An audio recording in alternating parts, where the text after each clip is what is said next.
Hello guys! Everybody knows that in the world of mechanical gaming keyboards, or just mechanical keyboards, 75% layout is the most popular case. Today I have two different models, even four different models of 75% mechanical keyboards. From one side I have EPOMAKER, Ajazz, and this is AK820 Pro model in two versions, in two colors with two different switches. And also I have this Aula F75 gasket mounted mechanical keyboard, also in two colors and with two different switches.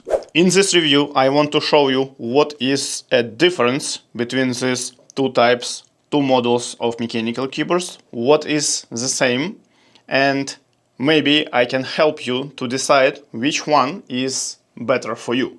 So let's start with general comparison of this keyboard. So first of all, both of them are obviously 75%, right? You can see this from the layout and from the amount of keys. And if we are talking about edges, you have +1 key next to the mechanical knob. This is del key. This is additional key. Otherwise, you can see that these keyboards are pretty the same, with the same keycaps and with mechanical knob on the right side. So what is different between these two models? So first of all, obviously you can see that we have a little bit different layout. So this keyboard is more compact from a layout point of view, and we don't have a screen, right? On the edges, you can see this small screen on the right side, and also you can see these indicators of battery and caps lock and all of that, right? And with Aula, we don't have these indicators on the right side. I can see only caps lock indicator on the left side and some RGB string next to escape button. In both cases, we have this knob, but I need to say that second difference after the this small screen, that knob on the keyboard on this Ajazz is much more better, or I would say high quality or more pleasant, because first of all you can hear when you do this scroll, right? You can hear, and also you can feel tactile bump when you do the scroll. So from this point of view, the knob I like more on Ajazz keyboard, because on Aula, this knob is, you cannot feel anything and you cannot hear anything. So it's not bad, but you don't have this bumps and you don't have this feel when you scrolling this knob, right? From the weight point of view, it's interesting to say, because inside both of these keyboards we have 4000 mAh battery, so it should be around the same working time based on one charge. From the back side or a bottom side, we have, in case of Ajazz, we have a Windows and Mac switch. We have 2.4 GHz or Bluetooth switch. We have this wireless 2.4 dongle, right? And we have two-level adjustable fits, which is super standard for mechanical keyboard with plastic case. If you are talking about Aula F75, we have also two-level adjustable fits, but all controls rather on this side, not the bottom, but rather on the back side, right? We have 2.4 wireless dongle inside its spot. We have USB-C connection, and we have Bluetooth and 2.4 GHz wireless switch. So my assumption is that switch between Windows and Mac is implemented via some hotkeys on the keyboard itself. Other difference, what I will mention soon, will be related to the structure, internal structure of the keyboard, switches and keycaps. So let's dive into these details. So let's start from Ajazz. Let's check this out, what we have as a keycaps. I have today two options of this keyboard, one with a white and violet keycaps and another one with a gray and yellow accents.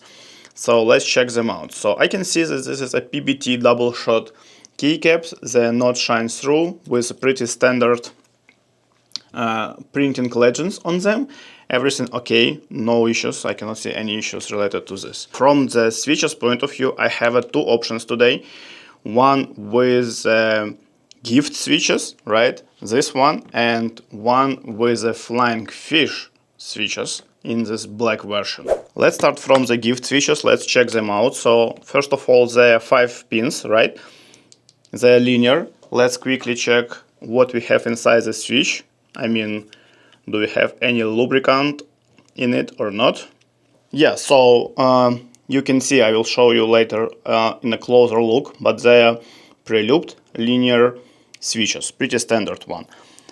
Under the switch, I can see that we have a switch pad, which is great, so sound should be amazing, and we will hear it in a second.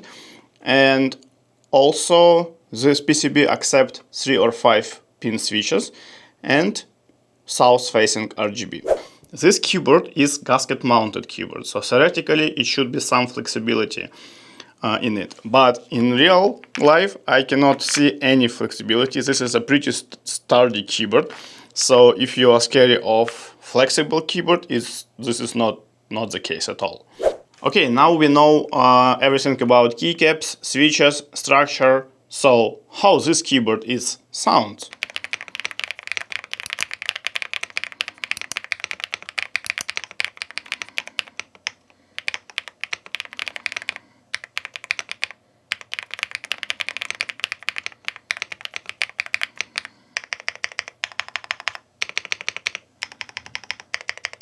Okay guys, you heard the sound. Sound is just amazing, but we have another version of this keyboard. Maybe you would like to consider a black one because you have a, I don't know, black design in your home office, right?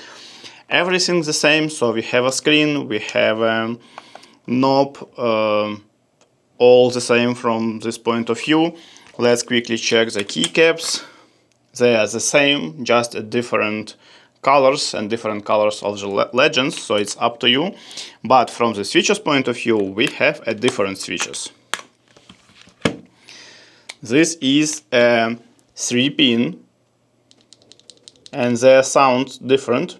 Let's check what about lubricant inside the switches. Yeah, we have some small amount of lubricant inside, so they are pre-looped, which should be pretty smooth in general, right? But they're 3-pin, which means that they're a little bit less stable than 5-pin switches. From the structure point of view, absolutely the same. You can change the switches for the 5-pin switches, and it's also south-facing RGB. These keycaps are not shine through, so RGB is just to, you know, bring some overall brightness to the keyboard, not to help you type in a darker environment. But how this keyboard sound?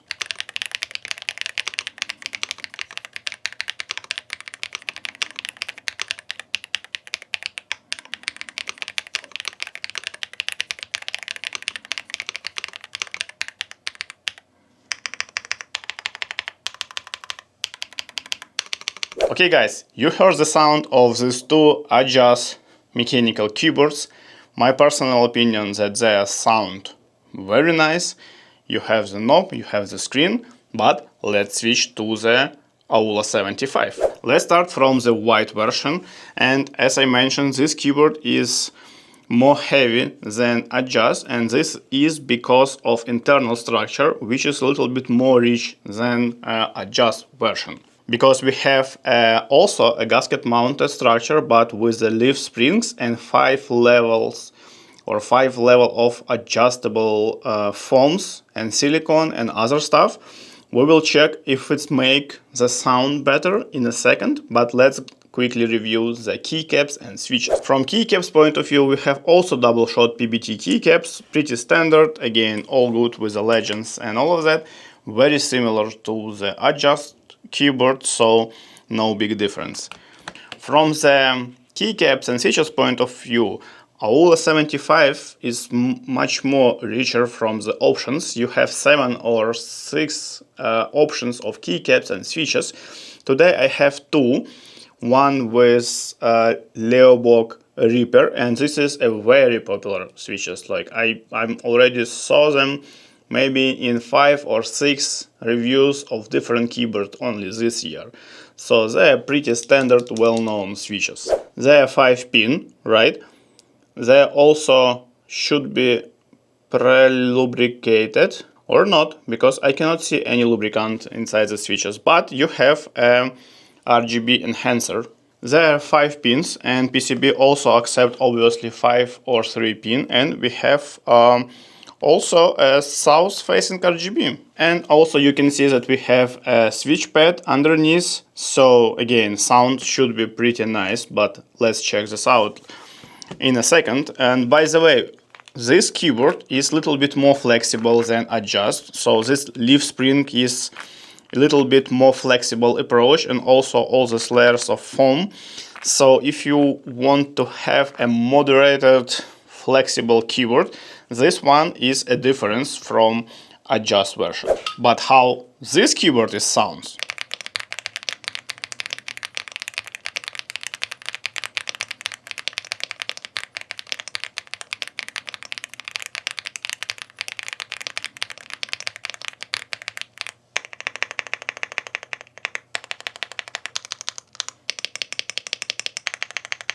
Okay guys, you heard the sound, not bad at all, I mean very proper mechanical keyboard sound. Let's check the second version of Aula, this black one. So from the keycaps point of view, we have all the same double shot PBT, but different colors, same clear legends and all of that, no issues. From the switches point of view, we have this Graywood LEOBOG switches. They are with transparent upper housing, right? And they are 3 pins, right? So you see the difference between these keyboards with 5 pins and this keyboard with 3 pins switches. So these switches also are not pre-looped, at least I cannot see any lubricant inside, right?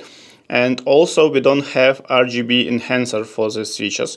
So you see that in general trend, like 5 pins switches are more advanced type of switches, and these 3 pin switches, they are like a little bit more simple. And for this option of the keyboard you have a north facing RGB. This is the only one from all these 4 keyboards today with north facing RGB. And theoretically, if you want to use this keyboard with shine-through keycaps, you can do this because it makes sense. From the flexibility point of view, it has the same leaf spring structure, and also we have this switch pad, so the sound should be also pretty nice. But how this keyboard is sound?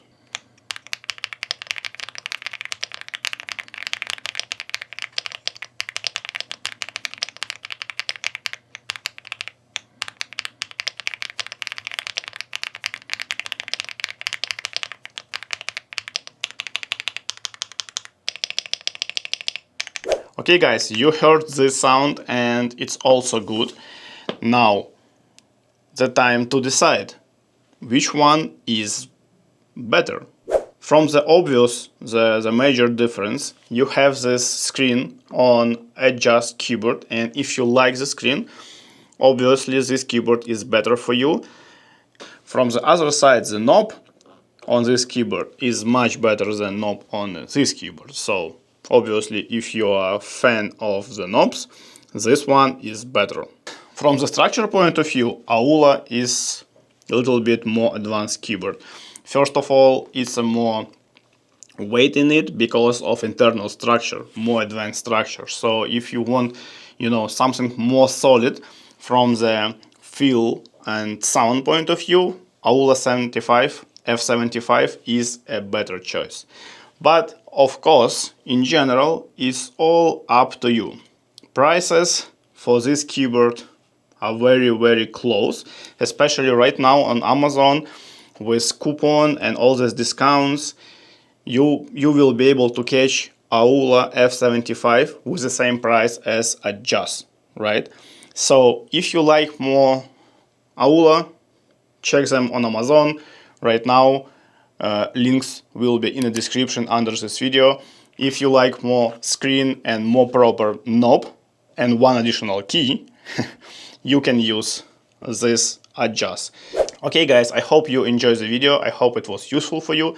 Please do not forget to smash a like button and subscribe to the channel. Also, please consider becoming a member of the channel. In this way you will support my work and I will be able to continue to create all these reviews for you. Thank you for watching and see you next time.